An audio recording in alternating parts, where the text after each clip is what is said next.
U.S. House of Representatives has taken a major step toward transparency in the Jeffrey Epstein case. Lawmakers have approved a resolution formally authorizing the House Oversight Committee to continue its investigation, compelling the release of documents from the DOJ, Treasury, Epstein's estate, and more. Late Tuesday, Oversight Chair Republican James Comer released a massive batch of documents, over 33,000 pages, including flight logs, court filings, Maxwell interviews, and search videos from Epstein's Palm Beach home.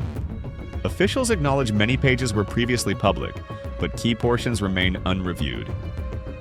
While the Oversight Committee moves forward, Republican Thomas Massie and Democrat Ro Khanna are pushing a discharge petition to force a full House vote on a bill requiring broad, unredacted release of Epstein files. They argue that leadership might be trying to control the narrative. Critics say the recent release is a political maneuver to undercut Massie and Khanna's efforts. Opponents argue that this timing, aligned with routine procedural deadlines, may be intended to diffuse broader pressure while giving just enough to appear responsive.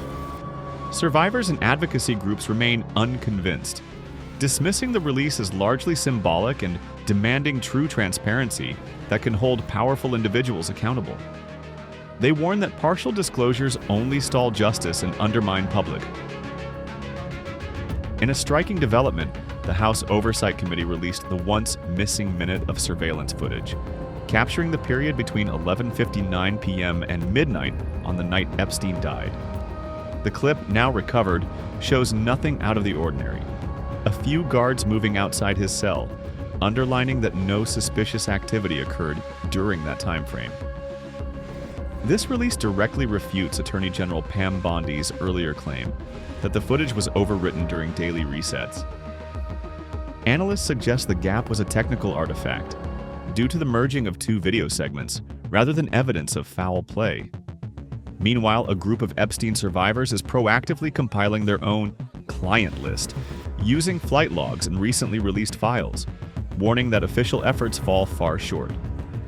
At a Capitol Press event, survivors revealed they already know key names and are ready to make their findings public if the government doesn't. This grassroots effort underscores their frustration with institutional delays and reflects a determination to expose networks of complicity, even without federal assistance. With the House now formally authorizing a continued oversight probe and having released surveillance footage, flight logs, court filings, and other records, pressure is mounting. Meanwhile, survivors and bipartisan lawmakers are ramping up efforts to push for full, unredacted disclosures. At the Capitol, victims have joined with reps, Massie and Khanna in public rallies asserting that if the government fails to release the information, they have their own leads and are prepared to publish them themselves. That grassroots determination highlights enduring skepticism, even as political divides deepen over how much of the Epstein files will truly emerge and how much will remain hidden.